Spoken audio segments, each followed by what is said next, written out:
My name is Shane Tolles. I believe the date was December 1st, 2021, when I decided to put it down. The week prior to that, I had a motorcycle accident and I broke my foot. And I was waiting for swelling to go down for surgery. And I had a bunch of pain pills from the doctor, bottle of alcohol, and I had like $400 worth of crack. And I had an order that I would do. I would wait till my pain pills were gone, smoke the crack, and then drink the alcohol.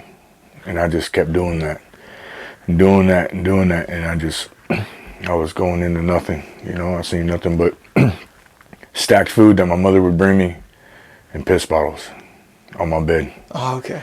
Because I couldn't get out of it because the pain was so severe. So you went to the hospital, they gave you scripts and then sent you home to wait on surgery? Yep. Okay. Yep. And then got clean right before my surgery. And then I moved back to Tennessee, and that's whenever I started my journey on sobriety, which was tough. My anger was really hard to deal with. It didn't take much for somebody to piss me off enough to where I'd probably drag them out of their car, house, or whoop them in front of kids, and it didn't matter. Just angry, dude. I was just angry. I was mad. And so I got incarcerated on some old charges. When you came back to Tennessee? Whenever I came back to Tennessee. Where'd you come from? I came from Fort Myers, Florida. Okay. I lived there for about 8 years. And so you're in Florida, you break your foot, have surgery, come back here. Yeah. What's here that you came back to? Well, I lost my little sister in Florida to an overdose. And I went hard for about a year. And, you know, suicide, all that good shit. And I figured if I came back home, where I lost my father, that maybe I would find a little bit of him to help me through all that.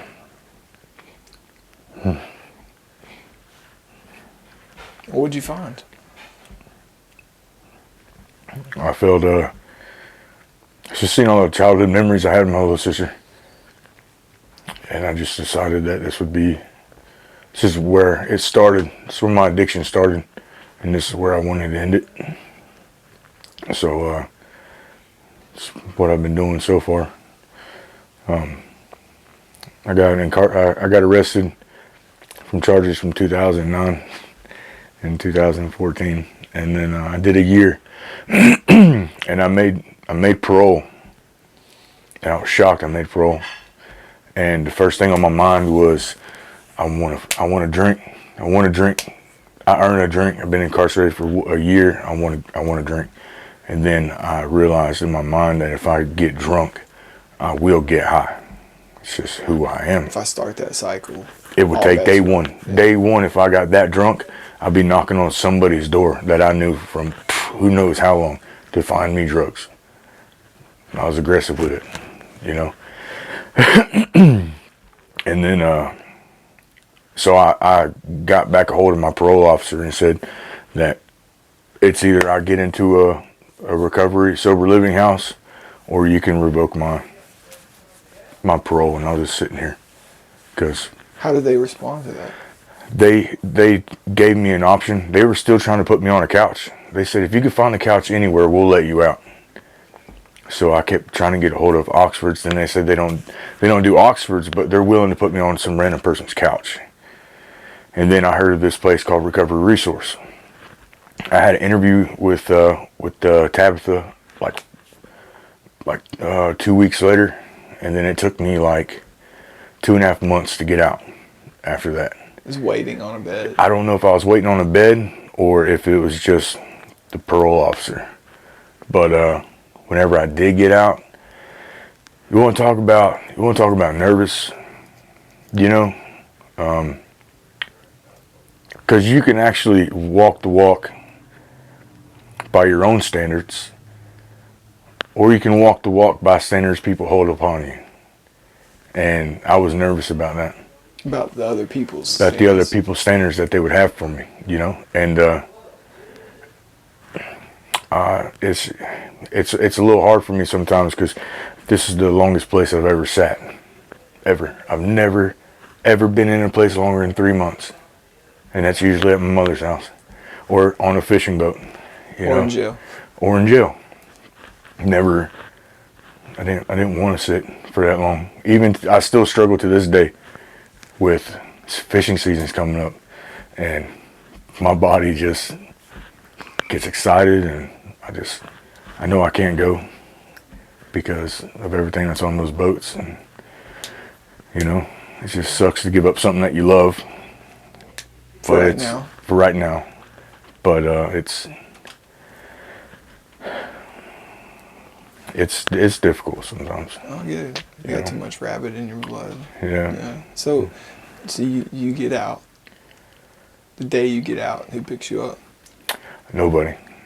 What happened? I didn't have any. I have a little sister here, but she's a stay-at-home mom when her transportation isn't much of anything, and you know, we get along very well, you know, but she just didn't have no transportation to come up there, so I had officers bring me here. For real? Yeah. Yeah. Oh, what jail were you at? Unicorn. Okay. Yeah. So they said, hey, you're like, hey, I got a bed waiting for me. I need to get a ride. I mean, they were with me the whole way. Like, I wouldn't have got parole if it wasn't because of those two officers. You know, I was their trustee for 6 months, you know, and just me being who I was enough. Like, let's get in there. And that felt good. Yeah, no You know, doubt. it did. It did. So what happened? Was it like you show up here and then? Oh man, it took me a minute. It took me like 3 or 4 months. It took me a while before I really even did much talking, and then it took even more to kind of get out of my shell. But you know, I had a year to think, a year to write in my journal, a year to know exactly what I wanted when I got out. So day one was pretty quiet and chill. Day two, I went to the college, Crown Cuts, and I asked for information on how to be enrolled in their school. And then, you know, I got into that 3 months later. So that was a big goal for me since February, Yeah. you know, of last year. Yeah. To do that. The meetings were something I never attended.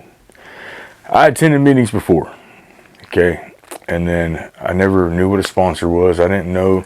I would just talk to people after meetings, and then I would go get high.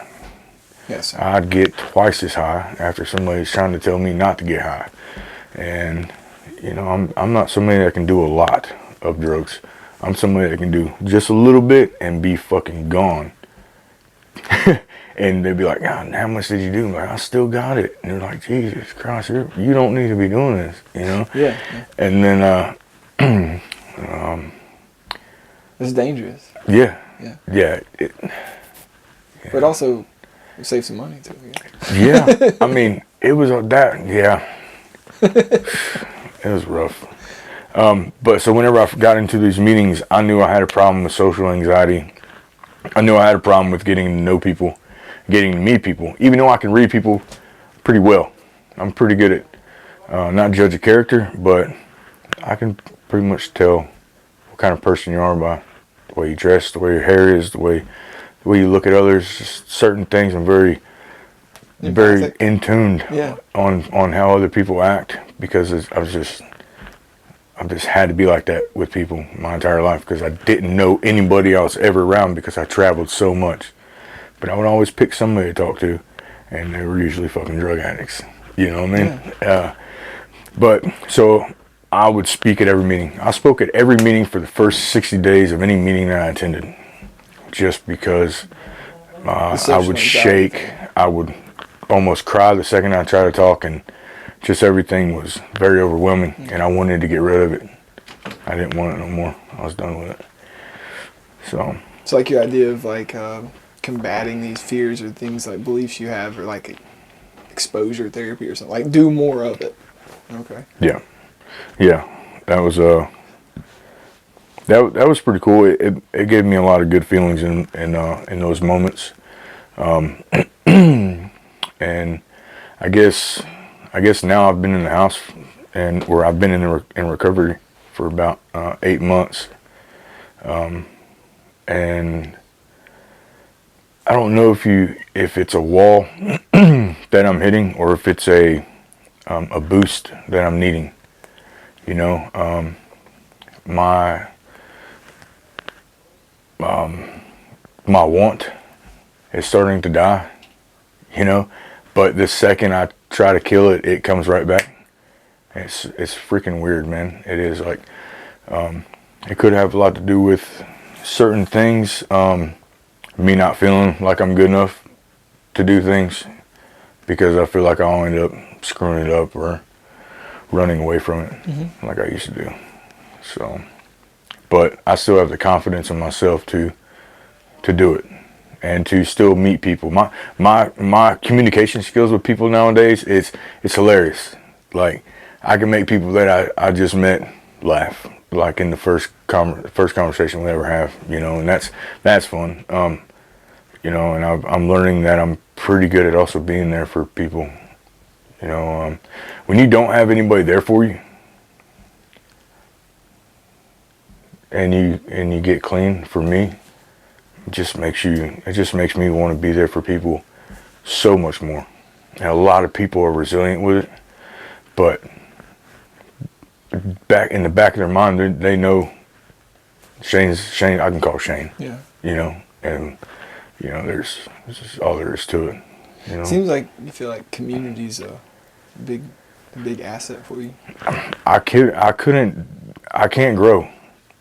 I think that's something that I've been going through too. Is I haven't had much community work, and I've hit a wall since what was it, the 4th of January.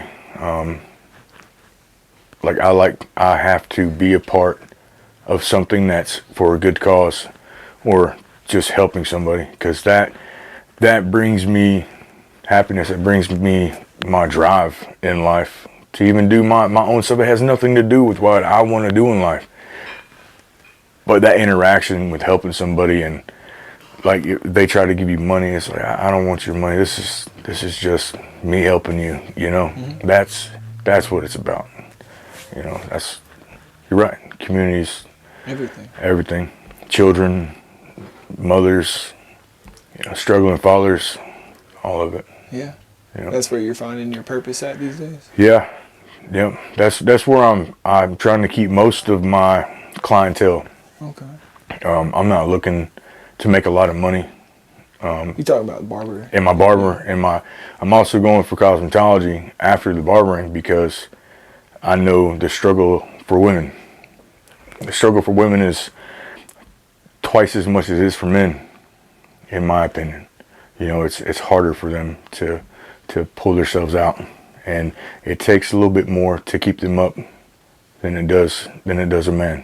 You know, yeah. So whenever it comes to the cosmetology, like I can do what I can do for your hair and all this for $100, you would normally pay about $450.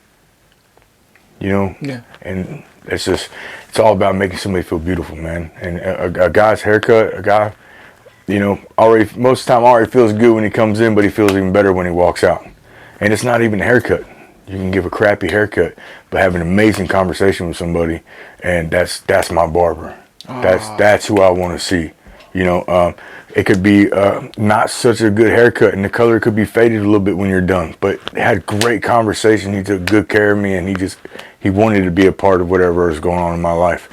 That's my stylist. Yeah. So like you went to barber school, not so much to like learn how to cut hair, but maybe how to build a community. Yes, I want to know. I want to know how to speak to people in my chair, and I want to know how to accommodate them within their own feelings. You know, seeing how people walk in the door and sit to what they are whenever they get up and walk out. That's what brings me my happiness. Okay. You know, I mean, money rules the world, but it ain't nothing to a village, you know. I like that. Yeah. So what's next? What's next? What's next is just continuously building on my mental health. Mental health is my number one thing, 100%. If I'm not okay here, I'm not good for anybody. And I have tough days. I have tough weeks, you know, and it sucks. And, you know, I talk to my son, and my son has the exact same stuff. Sometimes if I don't hear from him for like 2 days, I'll call him and ask him how he's doing. He'll tell me how he was feeling. I'm like, oh, gotcha, bud. Feeling the exact same way, you know. So we help each other with that, you know. But I don't know if moving out of Johnson City is what I'm going to do. You know, the community that we have here, I never wanted to stay somewhere where I knew people because of what a piece of shit that I was and the mistakes that I made and the apologies that I had to always continuously give, you know. But I'm not making no apologies here. I'm making friends, you know, and You don't have a reason to run anymore. I don't have a reason to run, even though it's still in here, and it's still telling me, let's go, man. You know, you remember what those plane rides used to be like, you know, new cities, you know, just walking, looking for a job. It's I'm over it, you know. It's good to have you. Thanks. Thank you for doing this. Yeah. Yeah. Yeah.